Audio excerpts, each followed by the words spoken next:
Gracias y favor de Dios, hermanos. Bendiciones para todos. Amén. ¿Cómo se sienten ustedes? Amén. Bueno. Agradezco mucho a vuestra pastora, María Amelia, que nos invita nueva vez para compartir con ustedes, esta vez, la palabra de Dios, y hemos disfrutado de un tiempo hermoso en la presencia del Señor. Quiero agradecer también la compañía de mi esposa, bueno, que siempre estamos juntitos, Montas, que está conmigo aquí, y Kenia Rodríguez es una hermana de nuestra iglesia que nos ayuda con los temas de la agenda y la secretaría y esas cosas. Un saludo para todos, los que conozco y aquellos que todavía no me conocen bien. Es un placer para mí estar aquí y compartir con todos. Bendiciones nueva vez. Bueno, y tenemos un tema muy especial en esta jornada evangelística, que es también muy emotivo, porque está calzado por una historia sumamente interesante y con muchas enseñanzas para cada uno de nosotros. Yo quiero invitarles a ustedes a que los que tienen Biblia, si pueden acompañarme, si por favor me ayudan a leer en sus Biblias. Si usted está acompañando a alguien o cerca de alguien que no maneja bien la Biblia, ayúdale un poquito por favor, porque vamos a leer algunos textos bíblicos y no quiero que se pierdan. Vamos al Evangelio de Mateo capítulo 8. Ahí empezamos. Mateo capítulo 8. Mateo está antes de Apocalipsis. Es el primero de los evangelios. Hay alguien que dice entre Génesis y Apocalipsis. El primero de los evangelios, Mateo capítulo 8, verso 21.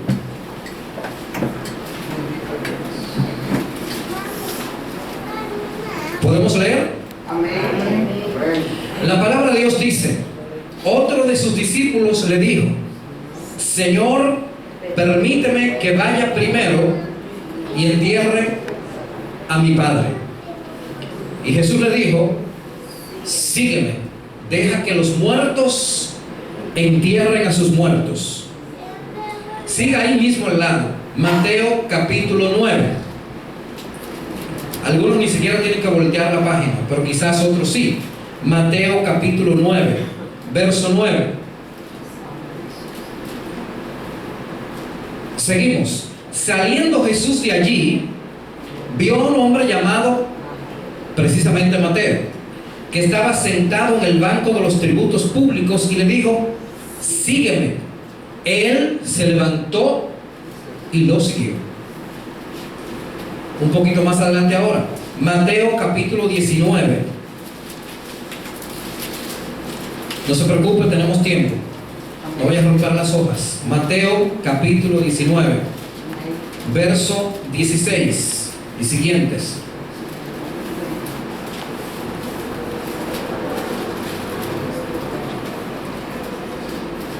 ¿Llegamos? Y leemos: entonces se acercó uno y le dijo: Maestro bueno, ¿qué bien haré para tener la vida eterna? Y él le dijo: ¿por qué me llamas bueno? Nadie es bueno sino uno, Dios. Pero si quieres entrar en la vida, guarda los mandamientos. Le preguntó: ¿cuáles? Y Jesús le contestó: no matarás, no adulterarás, no hurtarás, no dirás falso testimonio, honra a tu padre y a tu madre, y amarás a tu prójimo como a ti mismo. El joven le dijo: todo eso lo he guardado desde mi juventud. ¿Qué más me falta? Y Jesús le dijo: si quieres ser perfecto, anda, vende todo lo que tienes y dalo a los pobres, y tendrás tesoro en el cielo, y ven, sígueme. Pero al oír el joven estas palabras, se fue triste, porque era dueño de muchos bienes. Una invitación irresistible. He titulado a esta conversación: una invitación irresistible. Señor, muchas gracias por la oportunidad que nos das de hablar tu palabra una vez más y establecerla en este lugar. Amén. Para tu gloria, Señor. Gloria a Dios. Glorifícate en medio nuestro, Dios. Amén. Y háblanos. Amén. En el nombre de Jesús. Amén. Una invitación irresistible. Es una invitación. Son 3 personas.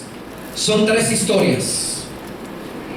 Si nos dimos cuenta, ¿no? Mateo capítulo 8, Mateo capítulo 9, Mateo capítulo 19.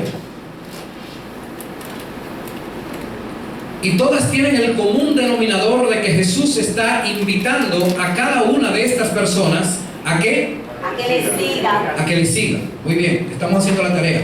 ¿Puedo bajarme de aquí, verdad? Me gusta estar más cerca. Jesús está invitando a cada una de estas personas a que le sigan. Empecemos con nuestro primer caso. Aquí tenemos a un hombre a quien el escritor no nos ofrece su nombre, pero simplemente dice uno de sus discípulos. Entendemos que no es uno de los 12 porque si así hubiese sido, su nombre estuviese incluido. Pero usted sabe que Jesús tuvo, además de los 12 discípulos, muchos más.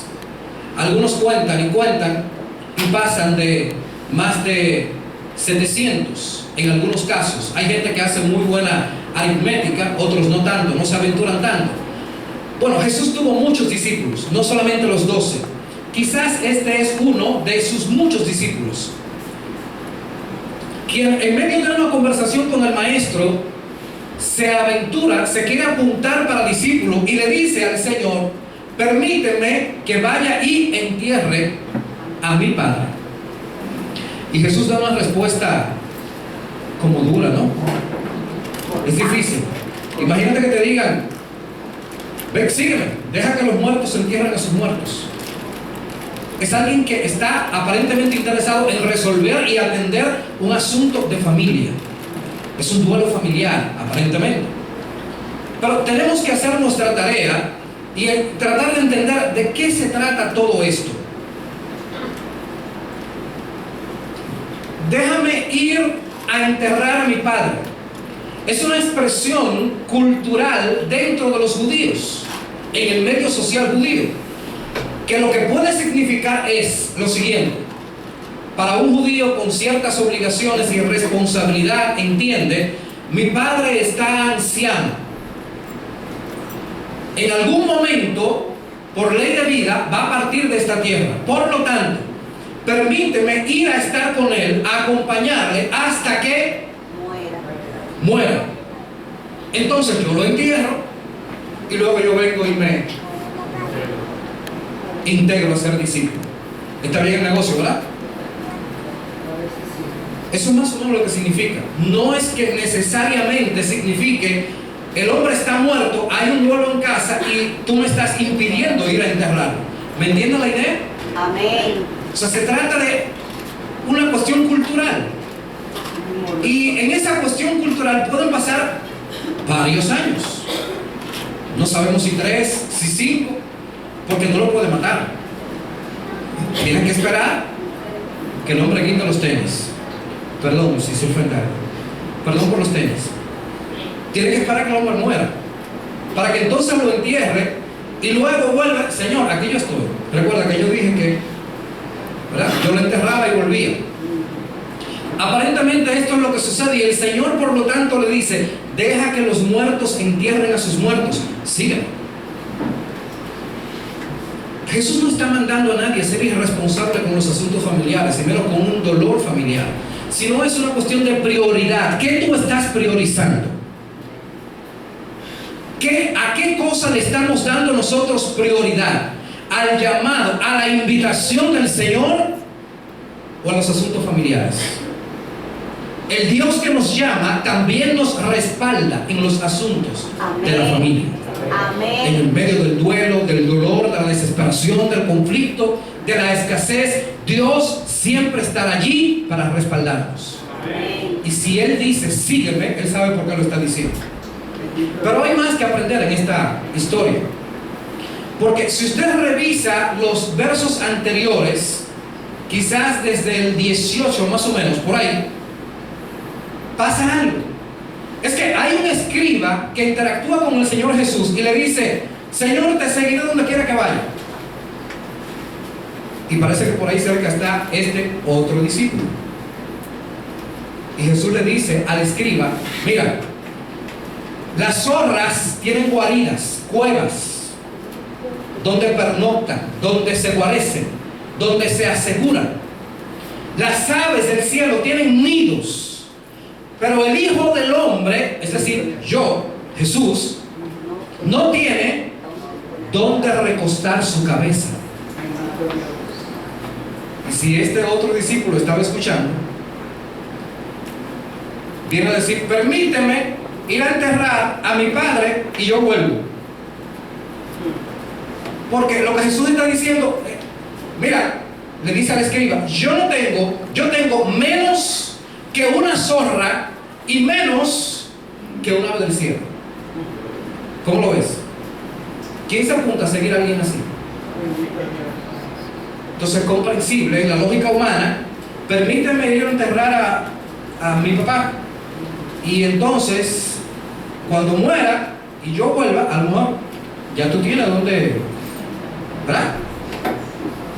Porque lo que está diciendo el escriba: yo te seguiré donde quiera que tú vayas. Y Jesús te está diciendo: es que no se trata de lugares, se trata de seguirme a mí. Porque las zorras tienen donde guarecerse, las aves tienen nido, pero yo no tengo. Así que no se trata de lugares, no se trata a donde quiera, sino a quién. ¿A quién estamos siguiendo? Amén. ¿Nos entendemos? Amén. Así que es comprensible en la lógica de este discípulo entender que, bueno, yo regresaré cuando tú tengas donde recostar tu cabeza. No vaya a hacer cosas que me quede sin nada. Además, debo ir a enterrar a mi padre, porque a la usanza antigua judía se usaba que hay que estar ahí para la cuestión de la repartición de los bienes. Si hay algo que repartir y eso, y yo no estoy presente, me perdí el juego. Fin de la historia. Me quedé sin nada. Por eso que el Señor Jesús está diciendo: sígueme, deja que los muertos entierren a sus muertos. ¿Cuál es tu prioridad?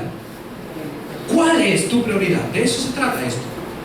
Alguien que quiere atender supuestamente asuntos del dolor familiar, y Jesús está indicándole cuál debe ser la prioridad para los que quieren seguirle. Así que no se trata de reservar cupo para ser discípulo, porque hay gente que quiere reservar cupo para ser discípulo. Yo voy a reservar mi cupo en la iglesia, quizás como estaba el hermano en algún momento, ¿verdad? Yo voy a reservar cupo y vuelvo más tarde. Cuando yo vuelva, pastor, me guarda mi silla. No se reserva cupo para ser discípulo. Amén. O te haces discípulo ya. ¿Nos estamos entendiendo? Amén. O te haces discípulo ya, Amén. porque no hay reserva de cupo para ser discípulo. Así que no se trata de yo iré y yo vuelvo. Señor, espérame ahí, yo vuelvo ahora. Ese ahora no se sabe cuándo llega, porque no sabemos, a menos que el Señor en su misericordia, para salvarlo a él y salvar al Padre, diga: ok, está bien, vete, cuando tú llegues tu padre estará muerto, regresa para atrás de inmediato. No puede, porque tiene que tomar una semana de luto, porque es inmundo por haber estado con un muerto y no se puede acercar. ¿Ves cuántas complicaciones? Si te vas a hacer discípulo, tienes que hacerlo ya. Amén. Hey, atención, yo no estoy predicando para gente que solamente no conoce a Cristo. Si me entendió. Amén. ¿Ok? Y tenemos el otro caso. En el otro caso encontramos a Mateo. En la otra historia encontramos a Mateo. Mateo es cobrador de impuestos. Se enganchó a funcionario, servidor público, para cobrar los impuestos. Yo no sé si usted sabe que los cobradores de impuestos a veces dan trabajo. Es el tipo de gente que te hace preguntas incómodas, que te mira por encima de los lentes. Y a veces es incómodo. Pero no se trata solo del oficio. Es que, escucha bien, Mateo es un judío. Un judío que se enganchó a cobrar los impuestos del imperio de Roma. Y los judíos no aceptan, no entienden cómo este malvado judío le está cobrando impuestos al imperio de Roma. Es decir, nos está quitando dinero a nosotros para el imperio. ¿Cómo lo ven? Así que Mateo es repudiado, es rechazado. Mateo es odiado. La gente no quiere saber de Mateo. Porque además, por si usted no lo sabe, los cobradores de impuestos del imperio romano no cobraban un salario. Eran comisionistas. ¿Sabe lo que significa? Amén. Ellos le pegaban una comisión por encima de la tasa a los fines de que ellos se pudieran quedar con algo. Tras lo cual se entendía que muchas veces añadían mucho más de lo que justamente la gente podía pagar. Así que la gente le llamaba ladrones. ¿No se acuerdan de Saqueo? El chiquitito. Amén. Es Saqueo, Saqueo. ¿No? El que tuvo que... Él mismo hizo su mea culpa. Lo devuelvo 4 veces. Si alguno le he defraudado, lo devuelvo 4 veces. Él sabía que había defraudado, eso cuenta. Ahora, este Mateo, que está sentado en el banco de los tributos públicos, tiene una dura tarea. Como decía, cobrar impuestos a su gente. Y su gente lo odia por eso.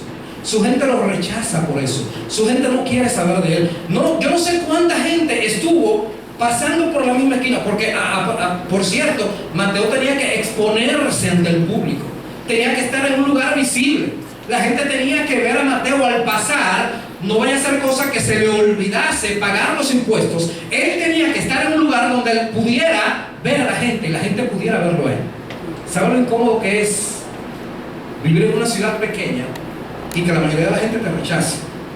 Que la mayoría de la gente no sepa, no quiera saber de ti, que la mayoría de la gente esté constantemente repudiando tu nombre. Yo no sé cuánta gente pasó por esa esquina y volteó la cabeza para no ver a Mateo. Cuánta gente pasó por esa esquina y al verlo escupió. Cuánta gente pasó por esa esquina y murmuró una maldición.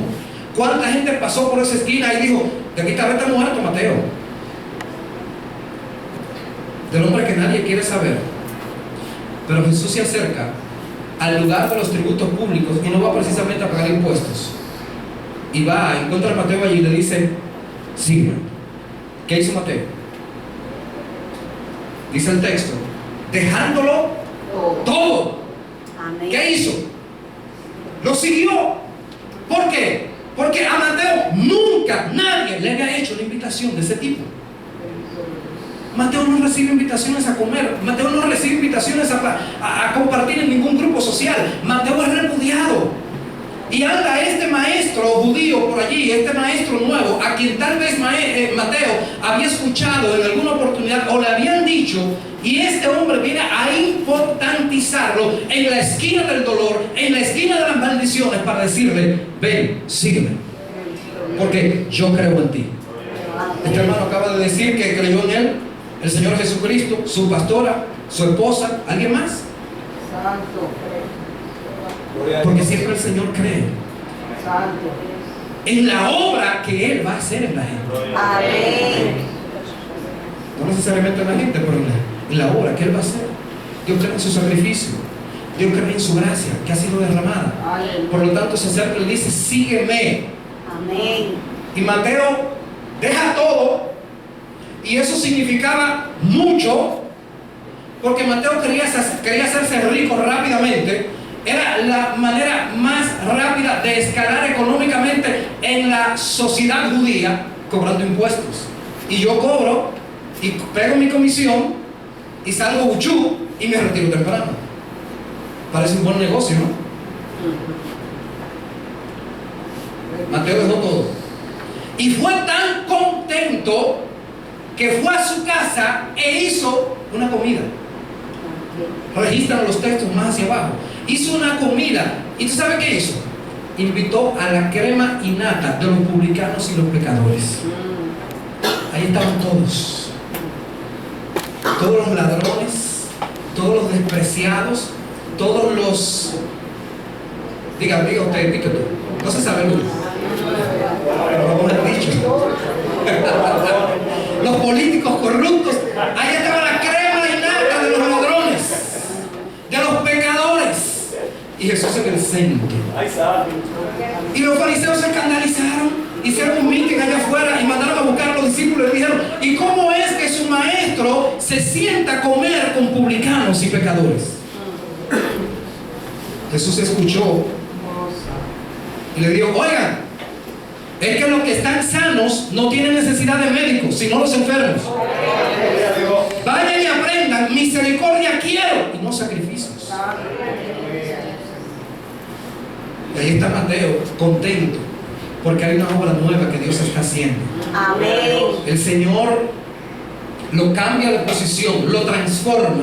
Y el lápiz que tenía para llevar las cuentas y saber quién le pagó, si Jochi le pagó, si le pagó Nancy, o Raquel, o Pedro Arturo, que debe muchos impuestos. Ese es hermano mío. Ese es hermano mío. Él me dio chiquito. Y Jesús le cambia el lápiz, no para llevar las cuentas, sino para escribir. Para escribir el evangelio que lleva su nombre. Y se convierte en un historiador, cuyo evangelio, al leerlo, mucha gente ha encontrado salvación. Nos encontramos con el joven rico. El joven rico. Y esto es un caso quizás complejo para todos los que somos cristianos, para los pastores también. Imagínate. Y llega este y le dice al Señor: oye Señor, ¿qué yo tengo que hacer para ganarme la vida eterna? Jesús le dice: bueno, tú sabes los mandamientos. ¿Pero cuáles? No hurtarás, no matarás, honra a tu padre y a tu madre, y ama a tu prójimo como a ti mismo. Ah, no, pero ya yo he guardado todo eso.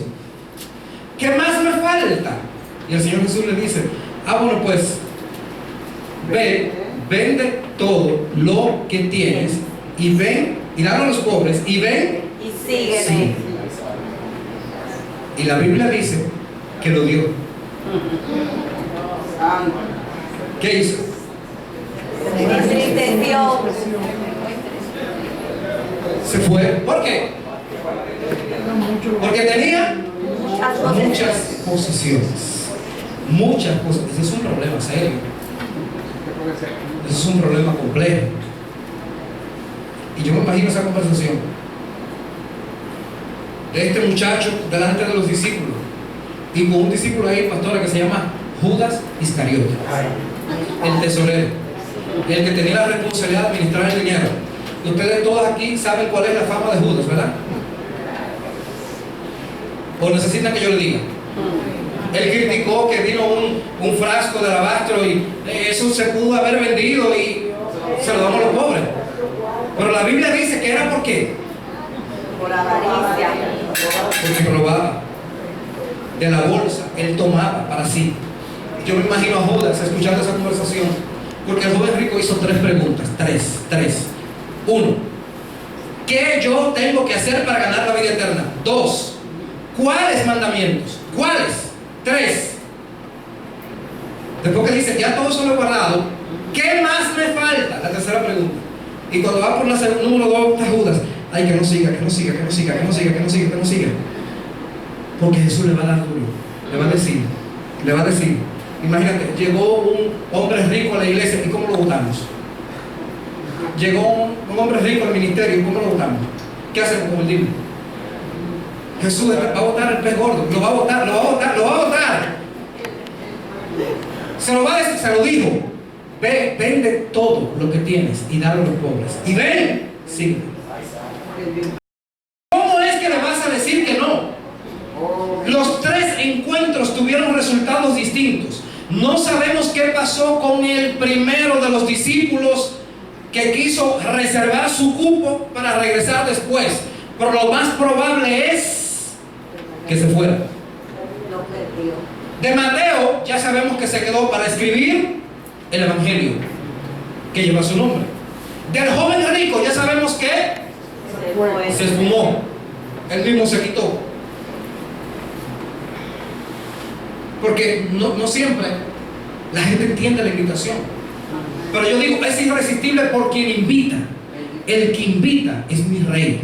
Amén. Es como, ¿y quién aquí, si el presidente de la República se le ocurre invitarle a una celebración en Palacio, va a decir que no? Luce como descortés, ¿no? Luce como descortés. Así que usted hace esfuerzo en comprar su zapatito, comprar su ropita y aparecerse allí y tratar de estar presente. Y más si es un país como el dominicano tan presidencialista, usted no sabe lo que se le va a pegar. Es una broma. Pero la cuestión es que luce descortés si usted no llega. Si usted por lo menos no se comunica, mira, no voy a poder ir, perdóname, mil perdones, ay, cuánto lo siento. Pero cuando alguien importante invita, nosotros queremos estar ahí. Porque quien invita, en este caso, sabe para dónde va. Porque quien invita sabe a dónde te va a llevar. El que invita conoce tu historia, sabe lo que tú necesitas. El que invita está dispuesto para ayudarte, está dispuesto para hacer contigo un cambio transformacional que estás necesitando. Amén. ¿Por qué digo que es irresistible? Por su significado. Porque esto resuelve el problema de la identidad y del significado de la gente. Hay demasiada gente que está viviendo con un problema grave de identidad. No sabe siquiera quién es. Por eso le dice muchas cosas que sí.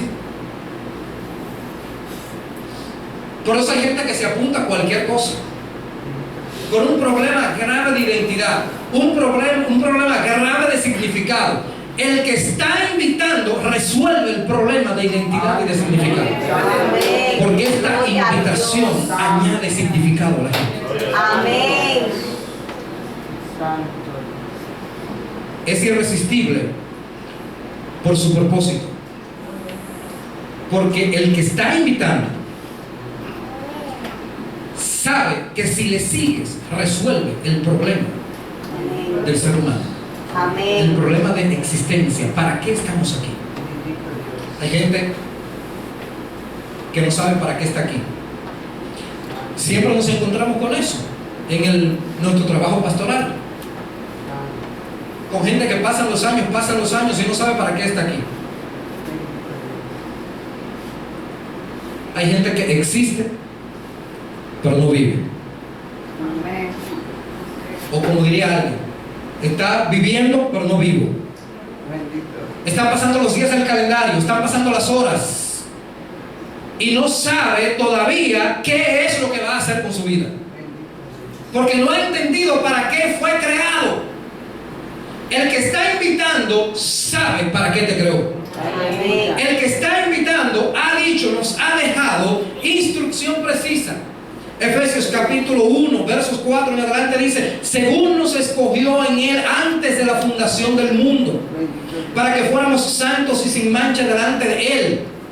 Por su amor nos predestinó para ser adoptados hijos suyos por medio de Jesucristo, según el puro afecto de su voluntad, para alabanza de la gloria de su gracia, con la cual nos hizo aceptos en el amado, en Cristo Jesús. ¿Para qué nos creó? Para alabanza de la gloria de su gracia. Dígalo otra vez. ¿Para qué nos creó? Aquí se narra mejor. ¿Para qué fue que nos creó? ¿Para qué nos creó? Nos creó para la alabanza de la gloria de su gracia.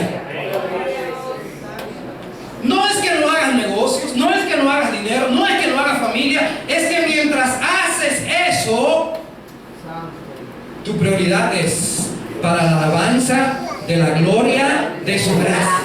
Para eso fue que me creó. Lo demás es secundario. Oye, lo demás, dice el mismo Mateo, es añadidura. El problema es que ponemos las añadiduras delante. Usted no vino aquí para estudiar. El propósito fundamental no fue que se hiciese profesional. Y los estudios son buenos, a mí me encanta estudiar. El propósito fundamental no fue que te hagas de dinero. El propósito fundamental no es, no sé, que logres muchas posesiones. El propósito para el cual nos creó, para la alabanza de la gloria de su gracia. Amén. Y mientras estamos haciendo eso, entonces vienen todas las demás cosas. Amén. Porque cuando el individuo está enfocado en darle su vida a Dios, hay algo. Y es que todo lo demás se alinea conforme al propósito de Dios. Amén. Entonces no hay cosas que sobran, no hay cosas que están quitando. Esa persona está enfocada. Esta invitación es irresistible porque quien le sigue, ha dicho el mismo Jesús, tendrá la luz de la vida. Jesús lo dijo en un texto, en Juan capítulo 8, verso 12. Otra vez Jesús les habló diciendo: yo soy la luz del mundo. El que me sigue, venga conmigo, venga conmigo. El que me sigue, como que nos cenamos con yuca, con algo, no sé, con completo, con algo, o cena con algo, no importa. Vamos, el que me sigue no andará en tinieblas, sino que tendrá la luz de la vida. Por eso es que esta invitación es irresistible. Porque el que sigue al maestro no anda más en tinieblas. Tiene la luz del mundo. La luz de la vida. La luz de la vida. Él ha dicho: yo soy. Yo soy. Yo soy. Yo soy. Yo soy la luz del mundo. Yo soy la luz del mundo. Por eso el que está en el propósito no vive en confusión. No vive en tinieblas. Porque está en el yo soy. Y el yo soy la luz del mundo. Esta invitación es irresistible porque quien le sigue, ha dicho el mismo Jesús, recibirá la vida eterna. Mismo Mateo capítulo 19 verso 29. Y cualquiera que haya dejado, escuchen, casas, hermanos, hermanas, padre, madre, mujer, hijos, tierras, por mi nombre, recibirá 100 veces más. Amén. Y heredará la vida eterna. Amén. Otra vez, voy a repetir. Y cualquiera que haya dejado, no sé si usted tiene alguna de estas cosas, casas, hermanos, hermanas, padre, madre, mujer, hijos o tierras, por mi nombre, dice Jesús, recibirá 100 veces más. Yo no sé dónde, pero además dice: y heredará la vida eterna. Amén. Yo me conformo con lo último. Si tú quieres lo de 100 veces más, te lo dejo a ti. Cambiémoslo. Quédate con lo de 100 veces más. Déjame a mí la vida eterna. ¿Está bien? Eso es para el que sigue al maestro. Para el que sigue al maestro. Para el que responde a esta invitación. ¿Y qué pasa con lo que ya respondimos esa invitación? ¿Qué pasa con lo que recibimos la invitación? Respondimos. ¿Qué pasa con nosotros también? Para todos los que respondieron antes y ya le siguen. Cuando el rey te invitó a seguirle y tú seguiste, ¿fue para qué? Cumpla su propósito. No para que te acomodes en una silla. Perdón, pastor, pensé que estaba en mi iglesia.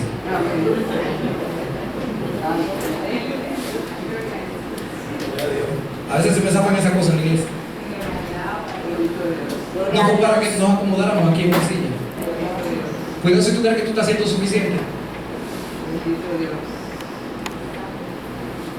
Cuidado, digo yo. Cuando el rey te invitó y tú decidiste seguir, tú respondiste a la invitación, fue para que te invirtieras en su reino, para que te invirtieras en su reino. Invertir todo, tu vida, tu energía, tu tiempo, todo, tu dinero, que al final no es tuyo nada. ¿De quién es? De Él. Es de Él, sigue siendo de Él. Cuando respondiste a esa invitación, fue para que hagas más discípulos. Mateo capítulo 28, verso 19. Y Por todo el mundo. y hacer discípulos. Marcos 16, 15. Ir y predicar el evangelio a toda criatura. Nuestro trabajo es obedecerle haciendo discípulos. Haciendo discípulos. No es consumiéndonos nosotros los discípulos, consumiendo gloria, consumiendo iglesia, consumiendo adoración, cantando nuestras propias canciones, adorándonos nosotros mismos, haciendo nuestras propias oraciones. Fue para vivir conforme a su gracia y a su propósito. Cuando el Señor te llamó y tú seguiste, Él te dio dones, talentos, habilidades, capacidades, te ha bendecido. Entonces, yo te pregunto, ¿qué estás haciendo con todo eso? ¿Qué estás haciendo con todo eso? ¿Te estás invirtiendo en su reino? ¿O te estás guardando? Eso es un trabajo de los líderes. Déjame a mí tranquilo, una sillita ahí, yo estoy bien ahí. Cuando respondiste a la invitación, fue para que te entregues totalmente. Amén. Totalmente, sin reservas. Ahora, tú has recibido la invitación hoy. ¿Cuál es tu respuesta? ¿Qué respondes tú? ¿Te vas como el joven que tiene muchas posesiones? No creo que aquí haya nadie que tenga tanto como ese. Porque le dolió en el fondo del alma desprenderse de esas miserias. Al final lo que el Señor está diciendo, miserable.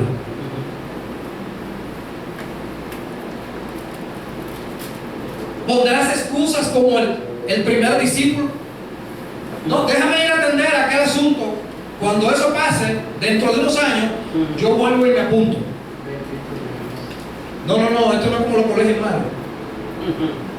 La inscripción gratis y la mensualidad se paga. No. Es ya. Es una decisión. Ahora. Es una decisión. Ahora. El Señor está esperando una respuesta ahora. Esa es la invitación del Rey y no se rechaza. ¿Cuál es tu respuesta? ¿Cuál es la respuesta que tienes? ¿Qué vas a responder al maestro? ¿Qué vas a responder al Rey? El Rey te invita, te manda a llamar, ha dicho, ven, eres tú, sígueme. A veces es un suave, pero firme, pero seguro, sígueme, y es radical, porque se trata de transformación de vida. ¿Cuál es tu respuesta? ¿Qué respondes tú? Muchas gracias.